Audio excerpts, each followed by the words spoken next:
So I've been polling you guys a lot lately, and while you enjoy the leveling up your energy and business and lifestyle success, a big chunk of you said you were originally here for and missed having more minimalism content. Another good chunk of you said that you really like my unscripted, casual videos and talks. So with that, here I am with an unscripted, casual video, although I do have a set of notes, on minimalism. Today's topic, I want to share with you the 5 common mistakes that I see veteran minimalists make. So these are not for newbie minimalists, although if you are getting into minimalism, I highly recommend sticking around, because had I known these mistakes, I may have been able to get through it with less of a challenge and a more smooth transition. So let's talk about minimalism. There is a huge appeal to it. It's really trendy. It's a hot topic right now. And this is something that when we see on social media, it's just glorified, highlighted in these white, simple, pristine spaces. I mean, who doesn't want less mess, less stress, right? Given our culture and resources today, it's super easy to have everything on our phone anyways. We digitalize our books, we digitalize our communication and community. There's all kinds of entertainment right at our fingertips. In addition to wanting a carefree lifestyle full of experiences, minimalism has never before been more tangible and easy to attain. But outside of these external manifestations or results of practicing the minimalism philosophy, minimalism is really about a way of life. It's a way to find balance and clarity for yourself, to be able to clearly distinguish boundaries for your own mental health, your relationships, your space, and your own physical capacity. It focuses most on what adds value to you and what you value. What are your actual priorities, and how can you spend more time and attention focusing on that? Ultimately, practicing minimalism on the inside can lead to massive amounts of happiness, peace, and fulfillment. So for whatever reason, many of us have gotten started with minimalism or are interested in the topic, there's a clear distinction from point A and point B, and a lot of learning lessons and growth along the way. When you first get started with minimalism, at the very beginning, it's a really exciting thing. Decluttering your spaces, remanaging your home, reassessing your items, there's this burden and weight that feels lifted upon you. But as you start to move in towards the practicality of minimalism and how it plays a role in your life, what that actually looks like, the first common mistake that veteran minimalists make is thinking that it's going to look like what you see on social media. Most of us get there right off the bat, and it feels great and it looks great. And then you start going about your life and moving through it and start maybe reincorporating or readjusting or reorganizing things in places that don't actually look visually appealing. This is where it comes down to getting to know yourself. Does form really follow function, or does form matter as much as function? Here's the thing about minimalism. Everybody is different. What do you value most? For me, I like a little bit of form. If things are cluttered and there's just this visual lack of appeal, I don't know if it's ADHD, OCD, I mean, whatever kind of label I want to identify with myself, I know that things have to have a certain visual appeal or else it stresses me out to look at. At the same time, what I know is even more important is regardless of the visual appeal, if I can't access my stuff or it takes a long time to maneuver around the space in order to function, that's going to stress me out even more. So this takes a lot of practice, and this takes a lot of attentiveness, awareness, constantly reassessing, hey, does this really work, or can I do this better? That's the beautiful thing about minimalism, is once you get to point A, how do you level it up and get to point B? You can only do so by continuing to ask yourself, to retake that inventory, reassess the spaces and what's going on, and then ask yourself, how can I move forward in a better way? How can I optimize this space, maybe automate it or make it even more functional or just more satisfying for me to be in? Another common mistake that minimalists make is over-consuming experiences. Sure, we've gotten rid of the material excess, but now we're trying to replace it with things that matter to us. And a lot of us want to travel. A lot of us want to dine out more, or we dive into the spaces of personal development and self-help. So we get that gym membership that we never signed up for. We dive head deep into the course, and we do all these things kind of simultaneously because we've created all this space that all of a sudden we're left feeling like we have endless to-dos. This also consumes a lot of time, money, and resources, especially if you're traveling a lot or you're over consuming on your eating out and dining. If we are not deliberate about what we spend our time on, our attention can be scattered, and this can just create further stress, overwhelm, take up time and money, and just be another addiction, another dopamine high. So instead of the next thing to accumulate or buy, it's the next thing to experience and spend time and money on. This is a novelty addiction. Experience doesn't always mean it's better. Attention and mindset are crucial at these points. And it's always important to ask yourself, not only does this add value to my life, but is this important now?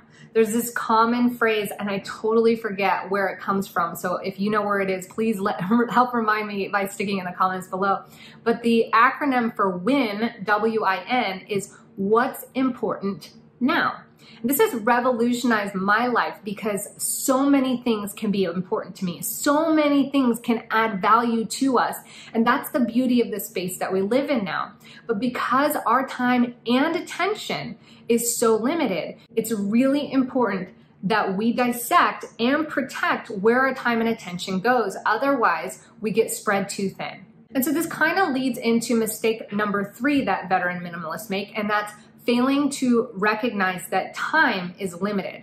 Failing to recognize that not only time, but time where your attention is spent is the most valuable thing that you can't get back. So what are you spending your attention on? Where are you taking that time and putting it towards? And how does this look like a week from now, 3 months from now, a year from now, 5 years into the future? See, when we first got this house, I thought it would be great to have 5 acres of land. We talked about homesteading, so getting chickens, doing the food forest, doing aquaponics, all the things. What I failed to realize is despite how much value and interest I had in this particular, call it hobby or niche, I failed to realize how much time it would actually take to not only cultivate all these things, but to manage and upkeep it. What's important to remember is before you beat yourself up, understand that you're going to make mistakes. You're going to go through with things thinking they're a great idea, and it's totally okay to move through them and finally say, hey, you know what?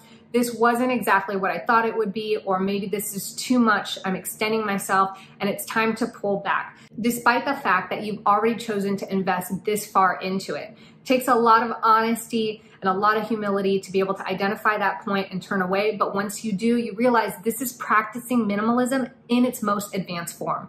It's really easy to say goodbye to the material things that you could purchase again should you want it in the future. But when it comes down to actual things that you actually thought that you would like or have fantasized about or have idealized, but then realize when you're in the midst of those things that practically speaking or physically speaking, this is not adding value to me and it's not really something I like to do. Like, I like the idea of having a ton of animals and having a farm, but do I really want to be doing those things? Is that really where I want to be spending my attention day in, day out? When you get to that point, now you've taken minimalism to a whole nother level. So this leads me to point number 4, not thinking forward. How much life, how much attention and time, how much resource is this very thing that you're about to do or that you're welcoming into your life actually going to take?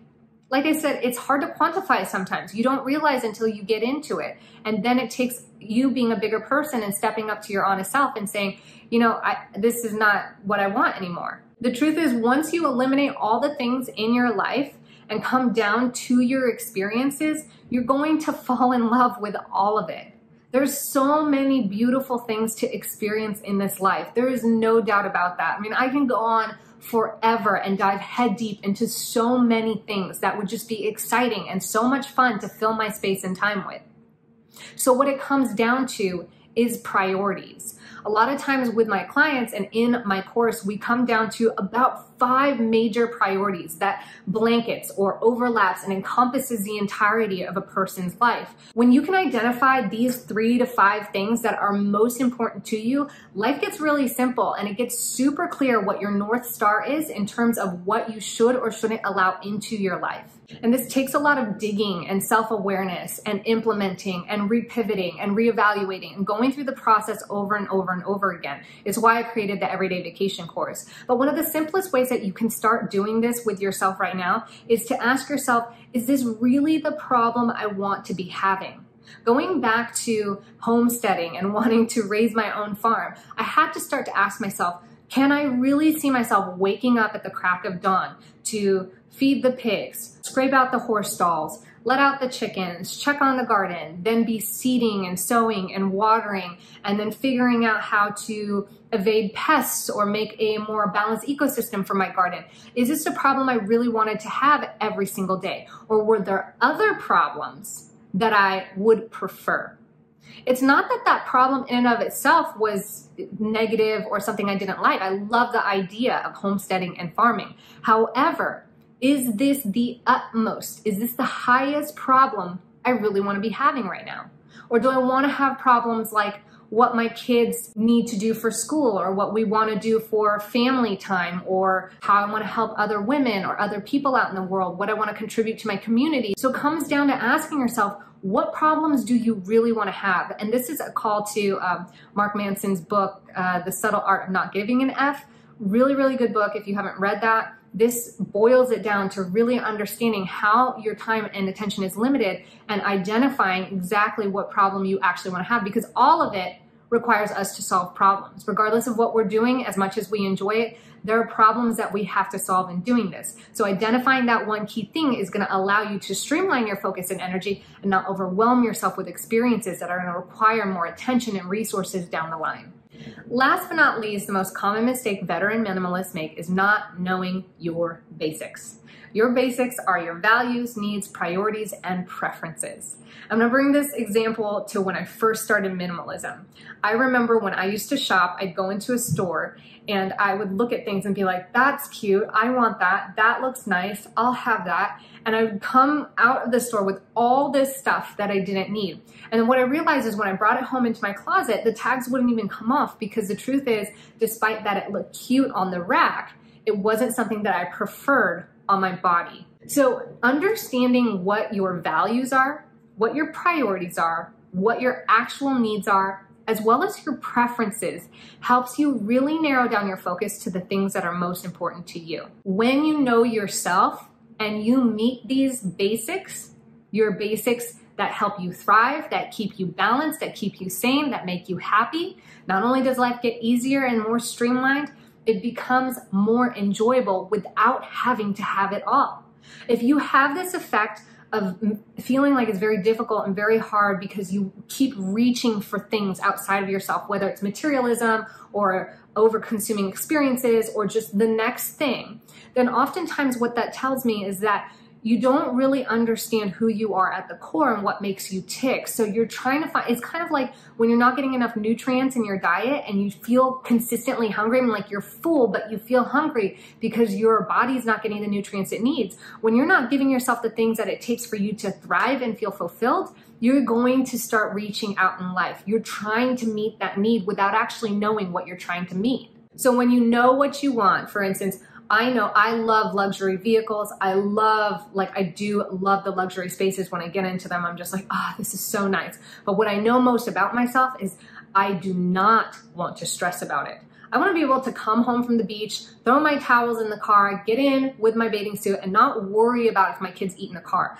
That to me is more important than how much I enjoy a luxury space. So I save those luxury spaces for times when I'm on vacation and want to rent a car. Those are the times that I enjoy those spaces, but spending the time and money and the stress on it in my life, I know for certain will not add value to me. It will add only more stress. The upside of this is when I do rent the car or we do get to go to a nice hotel, we deeply appreciate that experience, so much more than having it in our day-to-day life.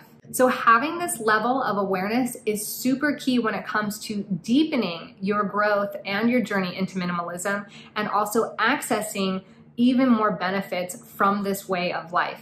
If you think I've missed anything or there's anything that you want to add, always let me know in the comments, DMs. Just contribute to our community. This is a space where we can grow and learn from one another, and I'm so honored to be here. So for those of you that have answered my polls over the last couple of weeks and contributed to the comments, I want to say thank you so much. If you're on YouTube, let me know that you like these videos by hitting thumbs up and leaving a comment. If you're on podcast, make sure you give it a rating. Thank you so much for being here, and I'll check you in the next episode.